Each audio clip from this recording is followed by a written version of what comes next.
Frogman Friday.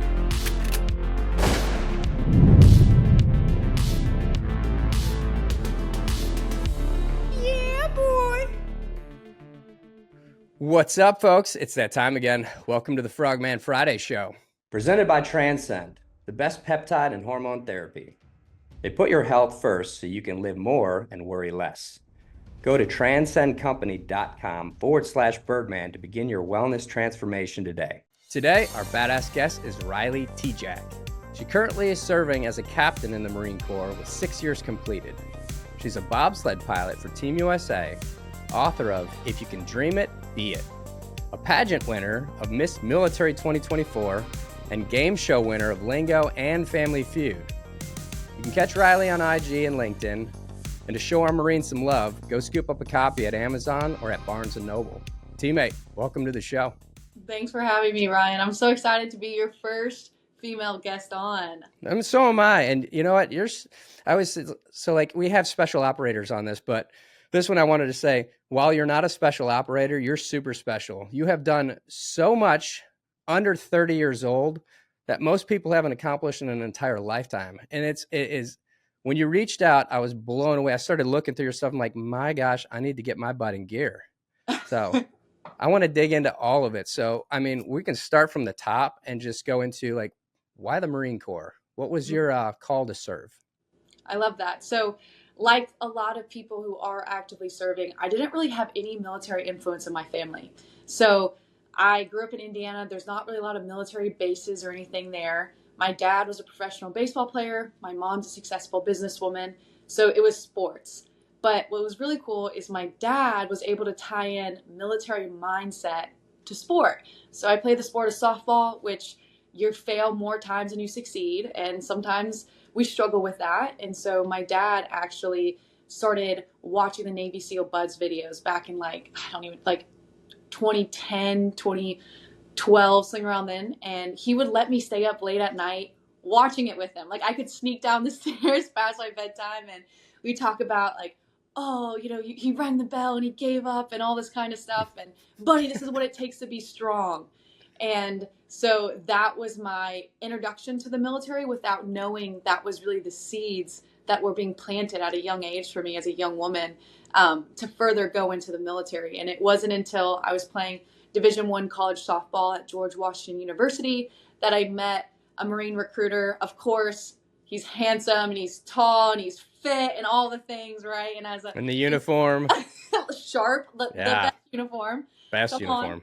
Yeah, that's right. And you meet someone like that and you're immediately blown away. And he started talking to me about, hey, what would you want to do with your life? And being a Christian and the woman I am, I'm like, well, I want to be a servant leader. And he's like, do you want to travel the world? I was like, yeah. He was like, do you want to be a part of a minority community where we need people like you? I'm like, yeah. And he's like, do you want to get your butt handed to you every single day? I'm like, yeah, that's awesome. Sign me up. So I was 18 years old, went in straight away to officer candidate school. And then for the 4 years of college, balanced being Division I college athlete and doing my military obligations for officer candidate school in the summer. Wow. That's amazing. It's funny when I was toying around with the idea, same thing. I mean, both of my grandfathers were World War II, and that was pretty much it in our family. And then it was a teacher who was a Marine who influenced me to be a SEAL, which was nuts, right? Right? So it was Mr. Tom Barnes, who was my motivational psychology teacher. He walks in the room one day and he says, ladies and gentlemen, there's only one thing better than the Marine Corps, and that's the U.S. Navy SEALs. And we all turned our heads and listened because everything he talked about was the Marine Corps. And afterwards, I was like, oh, that's exactly what I'm going to do. So a Marine influenced me to be a SEAL. So then I go to the recruiter station, and the Navy's closed, but the Marines are open. So I walk in that door just to see what's going on. They're like, hey, you look like you could be a Marine. I said, really? He goes, yeah. I said, what do you got about special operations or special forces? And he's like, we got force recon. Yeah, I could get somebody to talk to you. Cool. Well, then I went into the Navy when they opened, and my recruiter was 400 pounds. And I'm like, oh, this is just great. What a dynamic difference, right?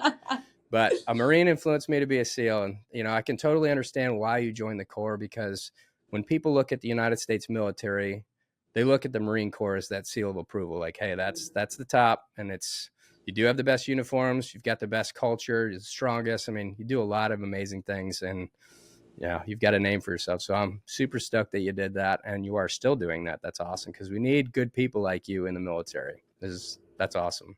It was the best decision I've ever made in my life. One of the Oh, hardest, continuously one of the most challenging, but it did not disappoint. What was shown on display in the window is exactly what I got, and I'm loving every moment of it. you're different than most people though, because most people will do the job required. You seem to want to do 5 million things at once and you accomplish them. You hit your goals, which is very unique. I mean, I just read through your things again just to go out of my mind. Like you're a pilot for the bobsled team. Like we're gonna get into that because everybody in the world wants to be a bobsled pilot. Everybody. I mean, I kind of want to just go right along because I know I'm gonna crash it. But bobsled pilot, you're a pageant winner. You've been on game shows and won them. You've authored a book. I mean, you've done so many things. 6 years in the military. You're an officer, which means you've completed college. I mean, you've done so much. So I want to run through it all. Okay, you're an athlete growing up. You've got this discipline because you've learned from your father, who was a collegiate athlete, professional athlete, and also let you watch certifiably the greatest military unit in the world's technology or teachings. So the bobsled team, how did that come to be? I think, based off of my faith, that everyone has a certain desire that's put into their heart, and it's very unique. And there's times when my favorite thing to call my parents or my boyfriend or my sister, and so I'm like, guess what? I have an idea. And they're like, oh gosh, Riley, like, what is it now? And it's something that resonates with me. It's something that like motivates me and just stirs me up on the inside. But all of us have that. They just look differently. And so for me, when I was playing college softball, I met a woman named Alana Myers Taylor, who was a prior softball player at my university, turned bobsled athlete. Hmm. And in 2018, she won a silver medal in Pyeongchang at the Olympics. She came back to speak with us at GW. And if you've ever heard someone speak and you're just like on the edge of your seat, locked in, your eyes are wide and big, that's what this was. I'm listening to her and I'm like, wow, you go 90 miles an hour. It's grit. You fall on your face. It's freezing cold temperatures. It's everything that no one else wants to do. It's that suck that like people just don't look to like suffer and entail through, and it makes you great. And I hit my teammate next to me and I was like, man, in another life I would be a bobsledder, but I've dedicated my life to the Marine Corps and I want to see this through. And at that moment, I didn't realize, again, like God just planted that seed in my heart. And again, I had a massive task though in front of me. I still had a commission, like earn my rank through the Marine Corps, earn my MOS, and be successful. And I knew where I was at the time, the odds were stacked against me, for lack of a better words. You know, I don't want exceptions for the female standards. I want to be able to keep up with everyone around me. And so I graduated college, commissioned as a second lieutenant, went to the basic school for us, which is 6 months of basically like infantry training. Every Marine is a rifleman. So we're doing all of the things, shooting the 240s, go digging foxholes, you know, all the things. And then they're like, you're going to be a logistics officer. And I'm like, what? Yeah. I finished in the top 50 out of 300 of my class. I studied Russian, so I really wanted to get into the intel secret squirrel community. And they're like, no, you're going to go and you're going to be a platoon commander. You know, you need to lead people. And I'm like, all right, I'll buy in. And I get stationed in San Diego, or Camp Pendleton, San Diego area. And they're like, you're second lieutenant filling a captain's billet. And I'm like, let's go. They're like, you're going to be the S4, but you only have like 5 Marines. And I was like, the whole point of what y'all told me was so I could be a platoon commander, right? Like all this stuff, like you sold it to me. But at the very end of the day, I was a Marine officer, which is what I wanted. However, timing wise, this was taking place during COVID. And in COVID, the whole world shut down. And I hate excuses. I hate excuses more than anything. That's why I don't drink coffee, because I'm like, you'll never hear me say I don't have caffeine, and that's why I'm not performing. I'm a psycho. But it's COVID, and everyone's complaining about the world being shut down and this, that, the other. And I was like, oh yeah, well, I'm going to make the most out of this. And I woke up in the morning, and to your point, I'm like, I've achieved all of these goals. I finally got to the Marine Corps. I got the billet I want. I got the location I want. And I'm like, what is my why to wake up every morning and freaking grind? And I didn't have that. And all my other peers were deploying and going out, and they're like, yeah, sorry, Riley, you're in a non-deployable unit. And I'm like, ugh. Wow. So I was racking my head. I was like, I'm going to make the most out of this. Like, just watch me. I'm going to make the most out of this. Next thing you know, I saw that bobsled was having a virtual combine instead of in person. And I was like, that's it. So me and being bold and courageous, which is what I love to live by, I picked up the phone in my office. I remember this day exactly. I called the head coach. I was like, hey, this is me. I just want you to know I'm going to be submitting a video and you should look out for me. Here's my name. Here's who I am. And he's like, okay. And he called me soldier because they had like army athletes. I was like, oh, don't call me that. But I was like, yeah, okay, got it. Want to make sure that you know. And I trained however I thought for this online combine. What's the online combine? Very similar to the NFL combine. Sprint, lift, run, athletic video. See if you just make kind of that initial like eye test. Isn't there a jump in there as well? Yeah. Jump? Yeah. Something along those lines. Did you know that you were a push athlete? Well, I went straight into being a pilot. Yeah. Okay. So I'm talking to the coach, and they're like, hey, you're 22 years old, 22, 23 years old. They're like, you have a lot of leadership capabilities. We're hurting on people in the front seat. We normally never do this. We're going to send you to a camp and basically sink or swim, see if you can even just drive straight away. Okay. Wow. That's so amazing. Now I'm like, right. Besides as you know, I'm like, oh, shoot, I got to tell my command. I'm like, idiot. That's awesome. So I went to my command. I'll never forget Major Seameyer and Lieutenant Colonel Reese. And I was talking to them and I was like, listen, gentlemen, I have this opportunity. It's a 2 weeks, which it worked out really well. God's divine timing, because COVID was 2 weeks, port starboard, people off. And they gave me the green light. They're like, you'll work remote, go to Utah and see if you have what it takes. And I don't think any of us thought 4 years later, I would have had competed in 2 world championships, been ranked in the top 20 of the world several times, have won gold at certain events, and trying to be the first female Marine in the Olympics. That's amazing. Okay, walk us through like getting in that thing for the first time, holding the reins, and then it start to move. Like, talk to me about that, because more than anybody, I don't care what any of us thinks. This is you and me talking, and I want to hear about it because I want to drive it subconsciously.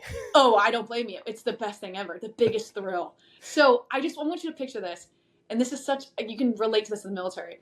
You basically show up somewhere, they're dropped off, you get a day brief, and it's like, okay, go execute tomorrow.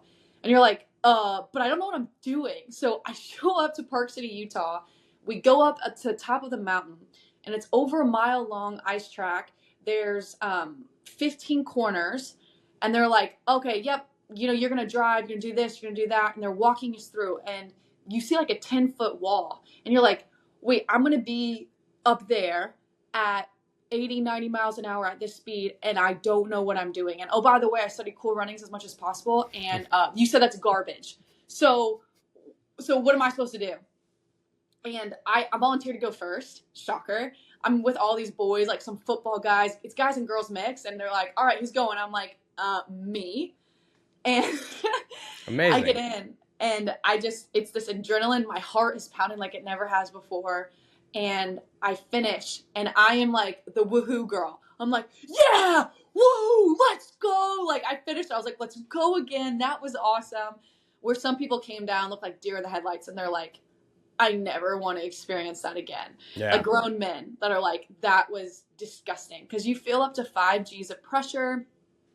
It's like you're getting banged up. Your body, you're covered in bruises just from like hitting the walls and not knowing what you're doing. But the thrill is just exhilarating. And I'm a perfectionist, and I want to be the best at anything I do. So immediately I was like, again. And they're like, slow your roll, Riley. You have days and stuff to practice it. But very low retention rate. I would say roughly only less than 10% even make it through that first, second, or third round. Oh, wow. Yeah, it was awesome. You're two-person sled, right? So in women, we have 1 and 2. You have 1 and 2. I've never seen the 1. That's interesting. It's new. This past Olympic Games in 2022 was the first time, and USA took home gold and silver in that event. Women. I mean, duh, of course. Yeah. Gee, that's incredible. So are you competing in both, or 2, or 1, or what are we working on here? Yeah, I do both. So I do 1, it's called mono, and 2 women, and then the men have 2-man, 4-man. Okay. Well, you have to be a push athlete if you're in the 2, right? Not necessarily. So both of them I'm pushing. Yeah. From the one, I'm pushing from behind. For the two, I'm pushing on the side. Check. Okay. Yeah, because I looked at this stuff, I just consistently look at it just to gauge myself, like where am I at as an old man now? And I couldn't I can qualify on the physicality of it, but I don't meet the standard of the size of what they're looking for men. It's interesting. So It is. when they transition from like a push type athlete or just a regular athlete to like these NFL guys that they were bringing in post NFL Ds, huge dudes in this thing. And so it's like, okay, well, I'll still go have fun and I'll crush them all in a run, but I can't get in the sled. So this is super exciting. I cannot wait. I'm rooting for you already, but I cannot wait to see you in the Olympics. This is just going to be, it's huge for the Olympics. It's huge for America and the Marine Corps. And we're rooting you all the way through it. I know you're going to make it. Awesome. Yeah, Lord willing, there's 6 of us pilots as women. There's 3 spots. So it's a freaking dogfight, and Team USA is going to pick their best. And Lord willing, I'm one of them. And best believe I'm going to do everything I can to make sure I am. You got this. You got it. It's in the bag. Yeah, just keep pushing. You got it. All right. Well, moving on we'll get to the author because I really want to touch on that. So we had to have this offline conversation because I had no clue what this was. So Miss Military 2024. So in the military, they don't ask Navy SEALs to go to a pageant. So I wanted to know a little bit about what this was. Can you walk us through what the military pageant is and what it's dedicated to, what the mission is? Yeah, absolutely. So this is not what you think of like Miss America or anything along those lines. Truly, this was an opportunity that I was reached out to on social media. I actually thought it was a scam when someone first said like, "Hey, we want you to be in a pageant." And I'm like, "Really? Me? Like, come on." I said, I try to gain weight and look big and strong. I'm not trying to like lose weight and look like slim, whatever. Yep. Anyway, essentially what it was when I done more research into it was it's this community of veterans that are trying to pull together to highlight all the things that active duty and veterans are doing while they're in or while they're out of service. And so the big portion of it was really what charitable organization or nonprofit do you work with and how are you bettering our troops in our community in that way. They assessed like a talent that you have that was not tied to the military. They asked you a question for like DoD purposes. If you were in this situation, how can we fix this problem? And then, yeah, there was one like evening gown, like look nice, put together, being able to present yourself. So I had a blast. I was able to walk out my bobsled uniform and like play my race from Austria. And then I was able to talk about all the work that like I've done with different nonprofits and missions, and gave back to our community, which is like the most important thing. And there was big companies there, Grunt Style and a couple other people were sponsoring and helping out with it. And so I ended up winning, which was incredible. And put like this like Amazing. really nice crown on my head, which was like so different. And then like one small plug, which is like hilarious, is I hated this persona that like women have to like diet and like do all this kind of stuff. So I ate a whole medium-sized Domino's pizza before and I posted on social media. I was like #pageant pizza. And so I don't know if that does anything for anybody, but it's one of those things of like, it's okay to be like thick and lift weights and you don't have to be this like petite figure to like feel beautiful and accomplished. But it was an amazing experience because it made put myself out there in something that was hard. And I always want to do hard things in life. And why that sounds silly is like, well, how is that hard? It's because I'm doing something I've never done before. And you find a way to be successful at it one way or another. Yeah, well, you're really good at not letting life pass you by. That's amazing because there's a lot of people that do that. This is amazing. I mean, did you get like a rocker on your side of your uniform that says Pageant 2024 winner? Or? I wish. I wish. We don't do patches, but I feel like I should have something. But definitely wear that tiara to the Marine Corps. I think that would go great at work, That's awesome. I mean, so talk to me about your flavor for charity. What are your charities that you support? What are you into? So I'm a big believer in tithing 10% of my income. So the first of my income, I tithe to different organizations and charities. A lot of that has to do with my local church and the outreach that we're doing where we are. So currently right now I'm home in DC, but back when I was in San Diego, when the pageant happened, I was really involved with mission and outreach there. I also work alongside a couple nonprofits to include Shields and Stripes, which are really big in bringing people that transitioned out of the military but experienced some kind of traumatic event and trying to get them basically to full health by focusing on 4 different areas. And then one of my favorite ones that I work with really closely is the Come and See Foundation, who makes The Chosen, which is if you haven't seen it, you should. It's free. It's a basically documentary, binge watching 5-6 seasons of Jesus. Yeah. And it's actually so cool. And they're run completely off of donations, and they're trying to translate it into over 150 or something languages, so people all around the world have access to it. So there's all these different things that like I've worked with, but I've definitely been involved with military communities, volunteering my time, resources, and money. And I just want to help as many people as I possibly can. Obviously, military and veterans have my heart, but also the community as a whole, because I want to be a good representation of what people in the military do and how we can give back truly. We serve and we protect our people, but service sometimes looks like taking a step back and giving whatever you have to offer. Do you wear an Oura ring? Because I'd like to see your sleep patterns. Do you sleep? No, and I get asked that all the time. Yeah, I'm sure of it. God, energy, amazing. I'm going to get my ass in the gear, that's for sure. So, yeah, unbelievable. Okay, so you're just going through all this stuff. You're on game show. How do you even get on a game show? Like, we know nothing about that. I watch Family Feud, but how did you get on this? How does that work? Yeah, so I'm going to tell you the first one. So, Lingo. I'm going to backtrack and tell you this really awesome story, condensed though. I was going into my third season of bobsled, and I was going to make the national team for the first time, which like doesn't really just happen in 3 years. However, because of being the third spot, I was going to be primarily self-funded. So I was going to have to pay upwards of $30,000 to $40,000 even just to compete for the season. And I was praying on this, and I'm like, Lord, I don't know how I'm going to make this possible, but if you can find a way, like make a way. Next thing you know, I have, again, a message on Instagram from a casting producer who's like, hey, we're looking for military members to be a part of this new show. It's called Lingo. It's with RuPaul. It's teams of 2, whatever. And again, thought it was a scam. It wasn't. I looked into it more. I took the steps. I obviously picked my mother because she's like a genius.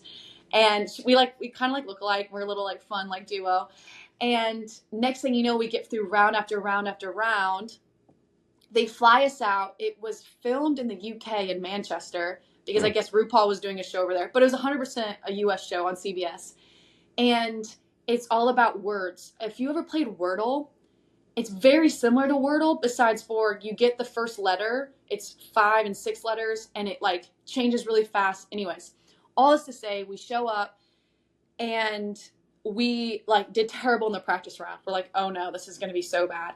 Ends up going, my mom and I end up winning, and we won $90,000. Oh my gosh. When we won, I'm obviously very passionate, and we won, and I just dropped down, and I start like bawling, crying. And so we tied. Oh, just so everybody knows, it's on YouTube, or it's out there in the ether or the interweb. So make sure to go type in her name, Riley Tejcek, and go ahead and search that Lingo, because I've seen exactly what she's talking about. Yeah, so have all my Marines, and they let me know it, but I don't even care. I'm like, if you won $90,000, because we were able to each tie that, like, because we each got half of it, our 10%, and then that money paid for me my whole season. I didn't have to worry about it, and I got to compete in Switzerland at World Championships, and it was in the midst of going through one of the hardest things I've ever went through in my life, which was my divorce, and I was able to like not have to worry about that because God provided. So it was like one of those things that was like, oh my gosh. And Family Feud was because of that. So my mom and I were like, we freaking had so much fun. I'm obsessed with it. I want to compete, and I want to do something with my whole family. So my mom's like, me and my mom were like, well, why don't we do like a Family Feud so we can get everybody? Because my dad and sister were like mega jealous that they weren't on. So me being me, do Google search, find out when it was coming up, submit applications, send an email to the people, and they're like, all right, quit bugging us. Like, yeah, we'll get you guys an interview. We crushed it. So they invited us to go on the show. So 3 days before I deployed to Iraq in May, they were able to get us on Family Feud in Atlanta. And I was able to have that moment before deployment, which was so special in so many ways with my family. And yeah, it was awesome. So I can't wait for it to come out. It hasn't came out yet, but for everyone to see that. Team Tejcek, we're going to be fun to watch. I'm just going to say that. Everybody's like you, right? And more. Yeah. Perfect. Yes. Could see why you guys get chosen. You're full of energy and life. This is awesome. And did you win, or do you want to keep that a secret? You'll have to find out. That'll be the plug. You have to watch. I mean, based off your credentials, everybody knows what happened. You know what I mean? Like, there's no losing in this family. There's no losing. Well, to top it all off, I mean, you're still newer in your role in the military, and so you've got a long career ahead of you, but you have accomplished so much. And one of the things that's really difficult to do is put together not only a book, but to author a children's book. And when you're trying to reach out to the hearts and minds of children and inspire them and motivate them through your actions, you truly have to live up to that and do that on a continual basis. But then to put it in words that could actually make sense to a kid, to say, this is awesome. Walk us through the process of saying, I had to make this decision to write a book and I did it. Talk about the whole scenario. So I remember exactly where I was. I was being interviewed on the news about a lot of things we had talked about. And they're like, well, Riley, you do so much in your life. Like, what's next? Like, what's your next goal? And I love this question. And I was like, well, before I'm 30, I'm going to write a book. And I put it out there. And the next day I was like, oh my gosh, I have to do it. I told the world, of whoever the world is, but in my brain, I think that's step one in setting big goals, is you have to publicize it. Because once you publicize it, now people can hold you accountable, which is part of my goal-making steps that I preach to people. So now I'm like, oh crap, I just told the world. So if I don't, I'm a liar. And my, everything, my character, everything that I say about can be discredited because I said I was going to do something and I don't do it. So all this to say, it was 2023. I was prepping for team trials for Team USA, and I broke my foot a week prior to our competition for Team USA to get ranked. And I was like mega depressed. I had worked all summer. Like, I've worked so hard for 5 months to get to this point, and I broke my foot from overuse injury. Yeah. And I'm like, you're joking me. So I decided, again, I'm going to make something out of nothing. I'm going to turn something negative and I'm going to whip it into the best positive that it ever could be. So I'm like, well, I have to sit and elevate my foot while I'm trying to heal and make it in a week's time to compete. So what better time than to throw myself into writing this book? Wow. And it was another podcast that I was talking that I talked about earlier today. People were like, well, did you always know you wanted to be a Marine? And a lot of people would ask that question. Well, did you grow up dreaming about being a Marine? I was like, no, I never thought it was possible because I never saw it. And there's so much power in seeing something and then visualizing yourself. And then I thought, wait a minute, that's what happened to me in bobsled. I saw an athlete who was similar to me, went to the same school. She did it. So in my head, mentally, I was like, well, that's a possibility. And so I was like, that's the idea. So I just started writing. I had no idea what I was doing. I say y'all, my mom yells at me. I don't even speak English right. I eat crowns. I'm a Marine, okay? And, they do. I mean, they truly do. For everybody who's not a Marine, they do eat crayons. That's the true thing. They're incredible flavors. But I was like, well, again, I don't know what I'm doing, but I'm going to figure it out. And I know someone who does. And I started using my resources, and I started calling people, and I connected with a woman that I look up to a ton, who was a Thunderbirds pilot, and she wrote a children's book. And then my other friend wrote an adult book. So I just kept reaching out to everybody, and I put something together. I found a publishing company, and they loved it. They took it on. We made some edits and refinements. It was supposed to come out this summer, but I was deployed in Iraq, so we pushed it off until March. And it's finally here. I can't believe it. I've actually gotten emotional seeing it so many times. Like, it's actually, they did a better than I could have ever imagined with the illustrations and, just how it looks. And the story is, without giving too much of it away, it's for young men and women, but I'm a little bit softy towards the young girls.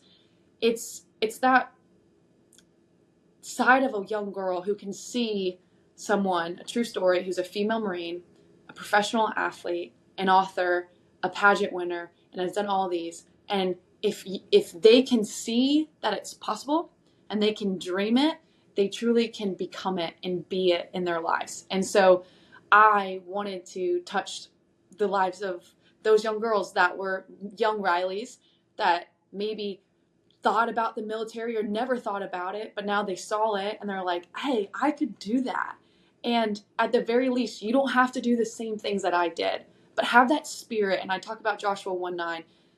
Bold and courageous. Those are my 2 words that you'll see in the book. It doesn't quote scripture or anything, but it talks about being bold and courageous. And there's so many people, whether you're young, whether you're mid-age or you're older, that lack that boldness and that courage to continue to go forward. And why I reached out to you and wrapping this into a pretty bow.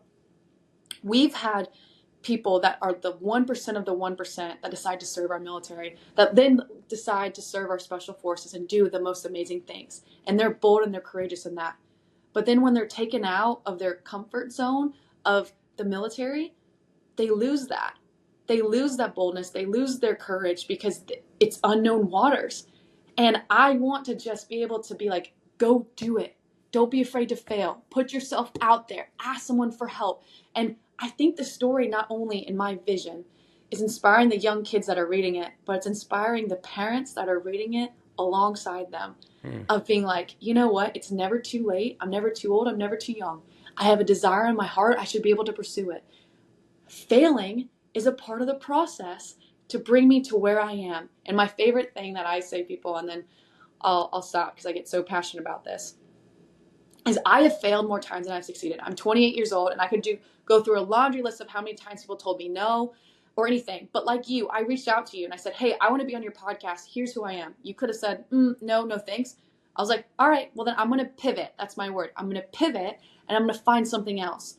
And I'm going to pivot again. And then eventually that door's going to open wide. I'm going to walk through it and I'm going to have success no matter what.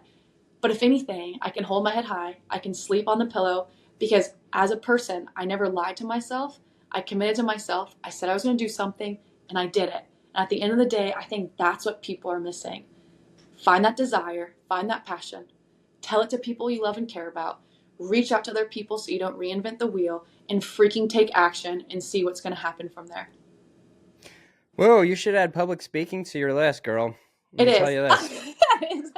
Oh, I'm sure. Yeah. So there's a lot coming off of all that you're doing. I love the book. I love the concept because, it may apply more to girls in the context of how you've written it. However, it does apply to everybody. Mm-hmm. And like you said, I mean, truth be told, we all talk about what's really struggling the person getting out of the military, the special operations community. And if we want to be quite bold and frank, it's that we have to now pay for ammo. That's really our hardest part of getting out. I mean, have you seen those numbers? But there's a lot of healing that needs to be done. We just got done with 2 20-year wars, and you just went to Iraq, and you can see the devastation that we have created over the last 20 plus years now. Yeah. And it leaves something with you. So for you to stay optimistic and motivate these young kids, and especially the females, to believe in themselves, to join the military, to step up and realize, like, just because you're a girl doesn't mean you can't be a girly girl and tough. You gotta get rid of those boys too. I'm sure dads are going to be super happy reading this book to empower their kids. I promise you. Yeah. It's amazing what you have done. And I'm so honored to know you and to see what you're going to do in the future. And I'm going to be now one of your biggest champions because you are truly an amazing woman. Thank you. Thanks so much. No question. Okay. So real quick to recap, you are a pilot for Team USA. And you're going to the Olympics because you're going to get one of the 3 spots. There's no question.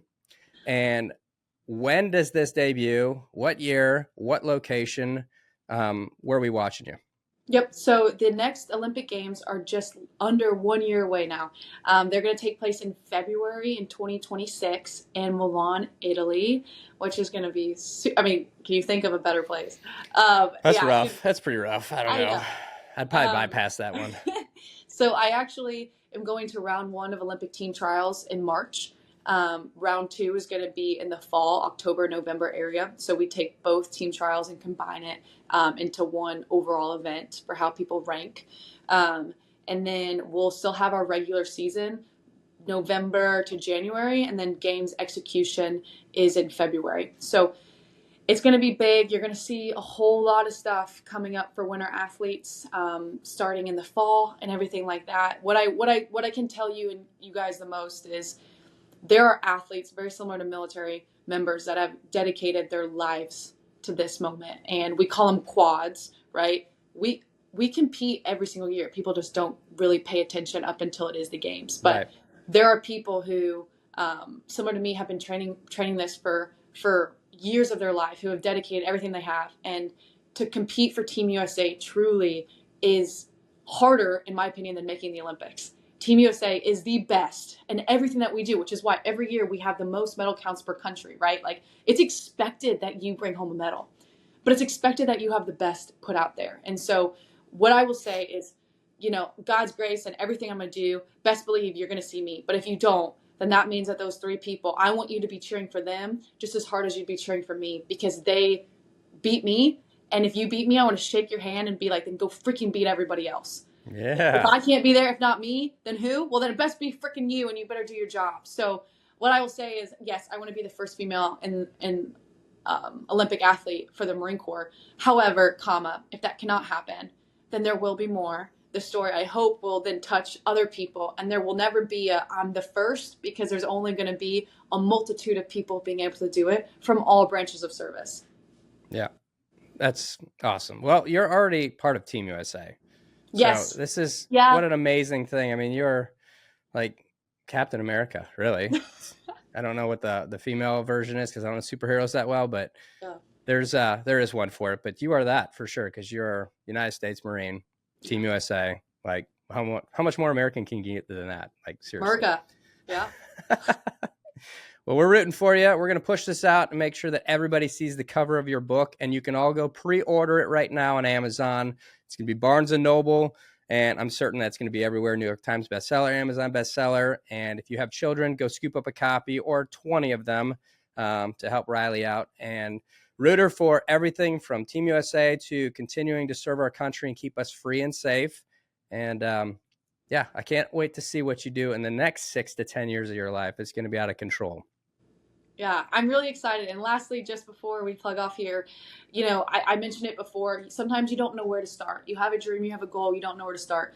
Please use me as a resource. If anything that I said resonates with you, hey, I want to do that, I don't know where to start. Please reach out to me, like Ryan talked about, on LinkedIn or Instagram. I actually reply to every single message as long as it's not inappropriate. And I want to be on your team. So let me know how I can help you, who I can introduce you to. We're a community, we're a family, and it's about taking care of each other. So please let me know, and I'm happy to do whatever I can to help y'all out. You're amazing. Amazing.